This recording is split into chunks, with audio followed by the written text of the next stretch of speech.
Hey, do you like the thumbnails for RWBY Reversed Fates? And did you ever want that thumbnail to be on, like, a notebook or something? Well, now you can, because they're stickers in my Teespring, so you can have it wherever you go, and you can see what the full image looks like without the logo in the way. So check out my Teespring if you want a sticker. Okay, back to the show.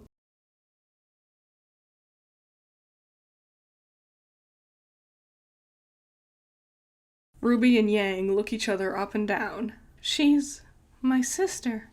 The others around them all look shocked. Sister? No. Yang approaches Ruby and points menacingly at her. We may have the same father, but we are not sisters. You lived in a cushy little house. I was raised by a tribe. We have nothing in common, and we aren't family. Yang and Ruby stare at each other for a second, then Yang scoffs and folds her arms. Aren't you, like, 12? What are you doing at Beacon? Does Summer Rose keep you as a classroom pet? Ruby squeals in anger and stomps a foot. I'm 15, and I was bumped up by 2 years. Whatever. And what are you doing here, huh? I thought the Black Wing Tribe stayed in Mistral. We're, here for the Vital Festival, duh. You mean you're students at Haven? Obviously. Yang, Mercury, Nora, and Vernal snicker. Ruby takes a step back towards her teammates. Come on, let's get out of here, guys. They pass by Ruby and her team. Yang shoulder checks Ruby as she does. Stay out of my way. Ruby glares at her as they walk away and out of sight. Once they turn a corner, Nora leans in closer to Yang. Yang, are you okay? I know how you feel about Summer Rose. Yang wraps Nora up in a one-armed hug and pulls her in close. I'm fine. Thanks, Nora. So where is Ozpin's office? If we snuck into Lionheart's easy enough, we can sneak into his too, right? First things first, we have to get up to the school. She points and the team look up at Beacon atop the cliffside, the sun starting to set behind it. Ruby grumbles angrily. Neo places a hand on her shoulder. I didn't know you had a sister, Ruby. Yang Bronwyn.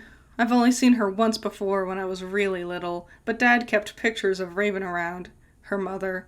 She looks almost exactly like Raven, except for the blonde hair. Neo holds up her phone and the automated voice comes out of it. Why did he keep photos? They used to all be on a team together. Raven and her twin brother, my uncle, Crow, my mom and my dad, they were all a team. Team Stark. Ruby shakes her head. That's not important. Let's just forget about her. We need to focus on Team Boom. They all turn back towards the docks where they last saw Team Boom. We cut to Blake, standing by some trucks dropping off shipments of dust. A large boat is also coming in. Huge freighters of even more dust can be seen on the deck. Melanie and Milsha are chatting with some delivery drivers, and Sun walks up to Blake, yawning. Okay, we checked out the place. Are you good now? Something just doesn't feel right. You're probably just tired or something. Come on, let's get out of here. Milsha invited us to Junior's club later. We can meet their boss now. Blake hums, thinking to herself, and she glances around the docks one more time, then starts to walk back towards the shops of Vale, her team rounding up behind her. As they walk past the main entrance to the docks, they don't notice Ruby, Jean, and Neo crouched behind a trash can, watching them. Come on! She follows behind the team, the sun now starting to set, turning the sky dark orange. Yang and her team quietly ride the bus as it drops them off at Beacon. They look around at the grand school in front of them, and Vernal beckons them to follow her. They walk casually towards the school. Some students glance their way, but most don't seem to give them a second thought. Vernal points to the highest tower. Green lights from Ozpin's office glow brightly as the sunlight disappears. I'd bet my life that's where his office is. Why do old people in power always choose the tallest towers? Maybe they like pretending people are little ants. Nora holds up 2 fingers and starts pretending to squish people in the distance. It's a lot taller than Lionheart's office. How are we supposed to climb up there without being seen? Maybe, if I use my powers, I can whip up a storm and provide cover, and then I can fly us all up there. Hey, idiots, why don't we try just walking up the stairs? Vernal stares at him, a little shocked, and he gestures towards the students around them. Take a look around. People think we're just students or something. He turns and starts walking towards the front door of the school. You 3 can do your dumb storm idea if you want. I'm just going to walk on in. Yang sighs and chases after him, Vernal and Nora right behind her. The team walk right into the front doors of the school with no problems. RWBY, Jean, and Neo enter a weapon and dust shop. Team Boom are lingering in the store as well. RWBY starts acting like she's looking at different kinds of dust. Jean and Neo play along too. Over with Blake, she's standing with her arms crossed, ears back, and staring intensely at a katana on the wall. Milsha and Melanie are haggling with the shop owner over the price of some throwing knives. Sun waltzes up next to Blake and picks up a little dust bottle and starts to try and pocket it. Don't.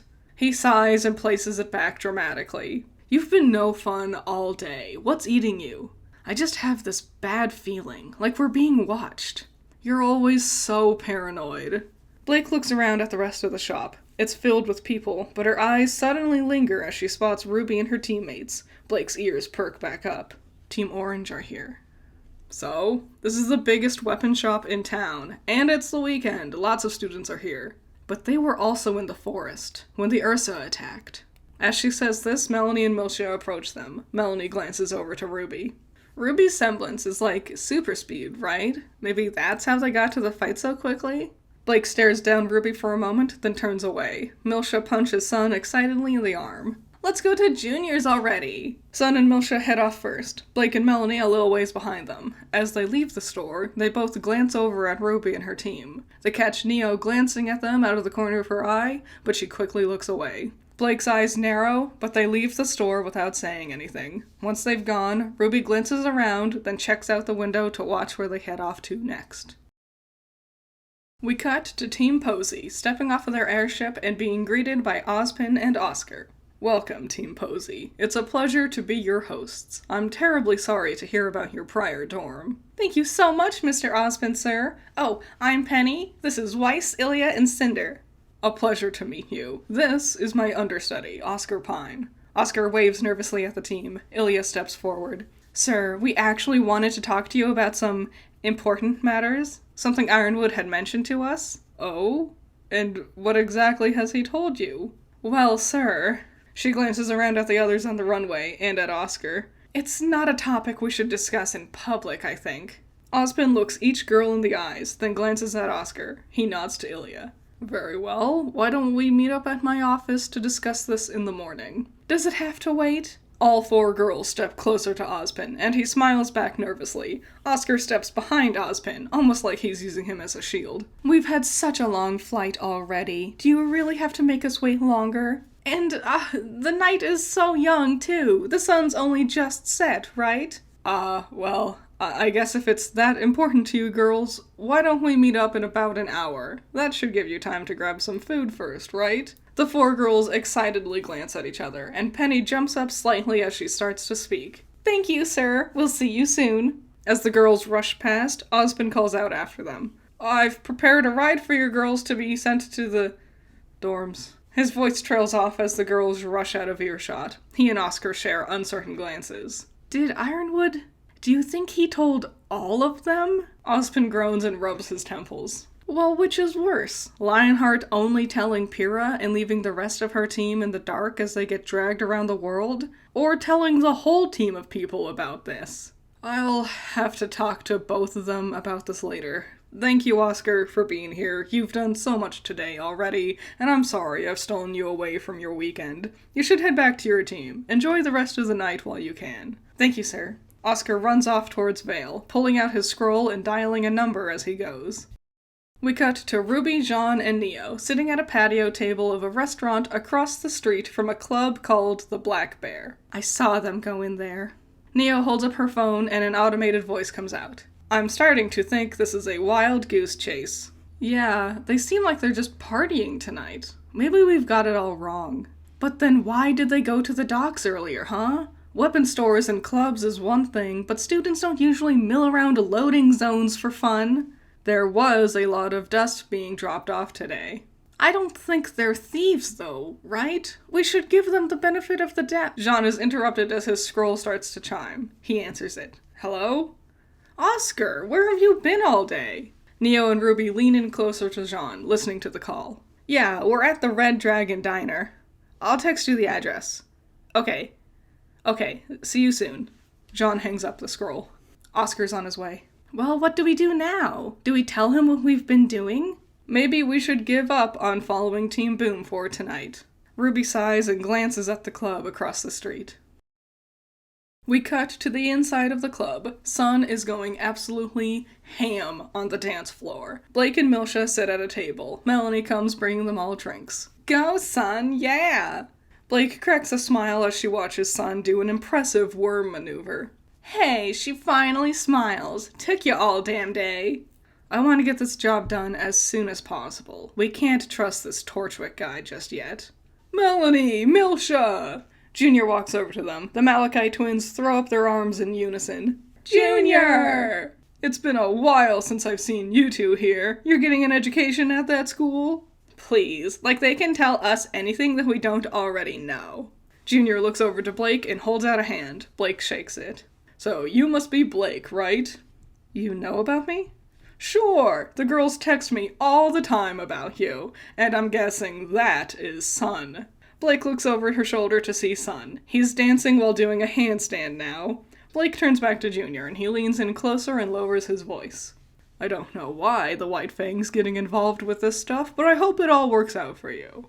Blake seems momentarily surprised, then nods slightly to him. He glances around, then leans in even closer and lowers his voice even more. Be careful around Torchwick. I don't know what his gang is doing exactly, but I think it's a whole lot bigger than he lets on. I've seen his type before. He's acting like he's a hotshot, but he's really just a pawn in someone else's bigger scheme. Blake's eyes narrow and she nods more firmly. Junior leans back and shrugs. Also, the man seems like a terrible strategist. A while back, he hired some of my clubs' security to do a job for him with Dust, and he totally abandoned them after they got caught by some wannabe huntress. If you guys get caught, he's going to let you all take the fall while he runs away.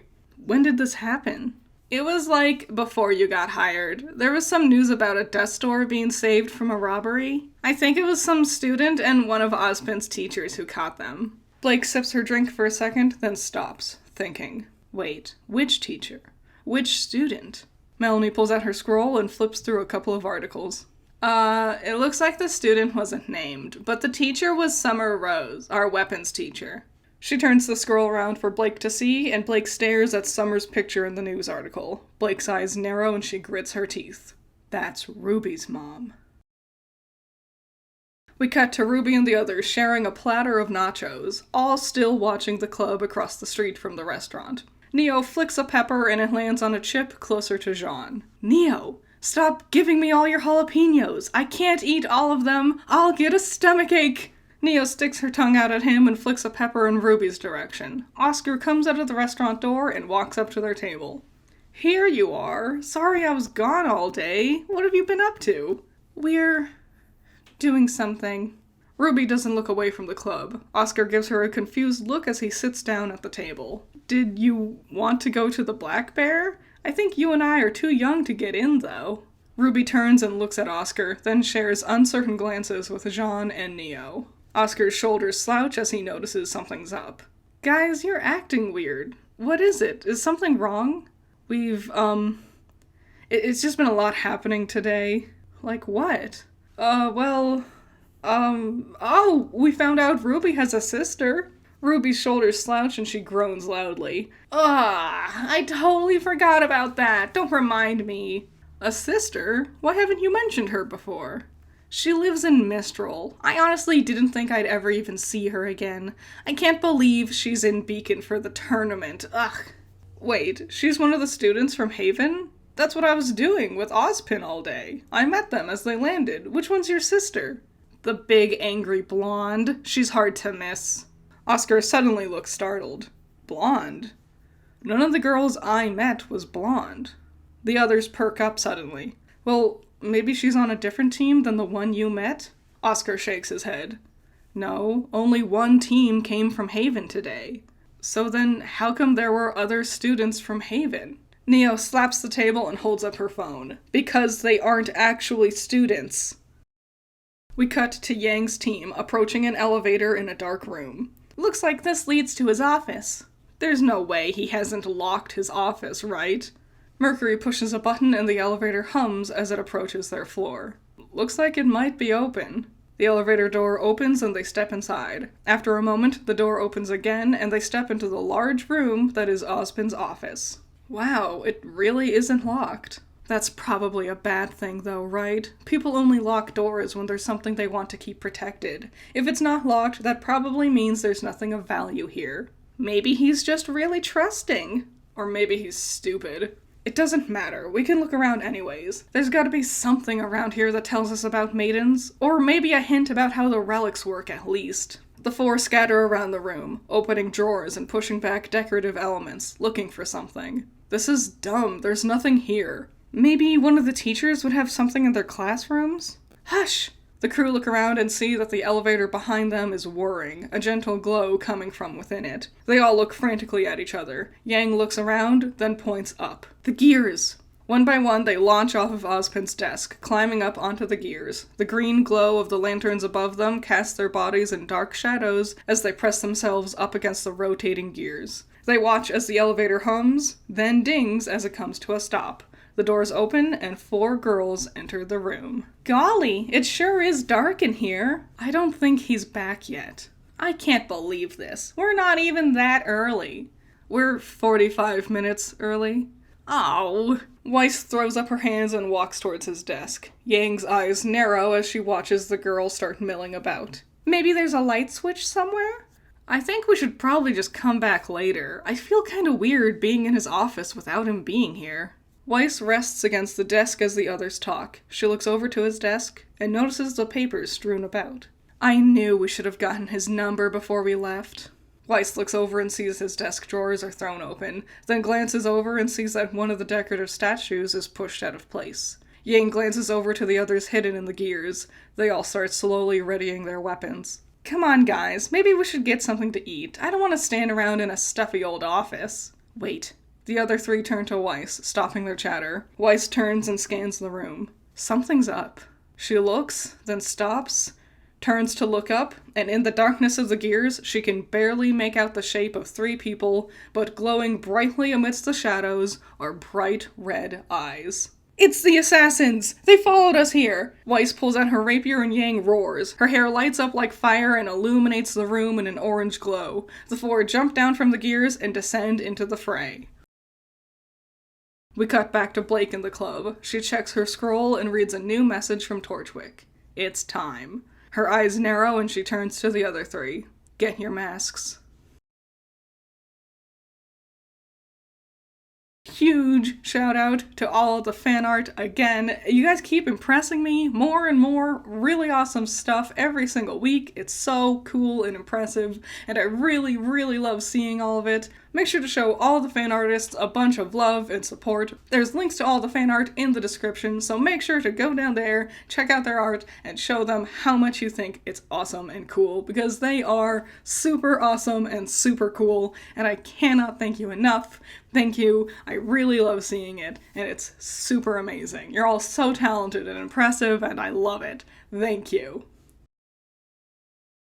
Shout out to my $10 patrons. You're all amazing. Andrew, Valhalla Knight, Chamomile, Classy Critic, Noah Perkins, Sunny Shy, Genital War Thunder, Jake, Amber, Hype Man, Isaiah, Scaring Crows, Not All That Evil, Messiah Complex, Jacob, Ben's Sketchbook, Rain, Omega Fighter, Trash, Wild Pilot, Josh, Twisty, Juan, Bunkin Duncan, Lycan99, Hoodie Angel, Ranger, Hutmut Butt, Cloudy Days, The Enigma, and C1 Trooper. So yeah, it's happening. It's happening. Only 2 episodes left. It's happening. Oh my god. It's so exciting. I can't wait for you to see what happens. What did you think of this episode? Lots of things like starting to pop off. It's happening now. So I want to know what you all think about the progression of the story, the characters, any and all thoughts, theories, opinions. I would love to see them. It's gonna be crazy next week, so I really hope I'll see you there. Alright, see you in the next one. Bye-bye.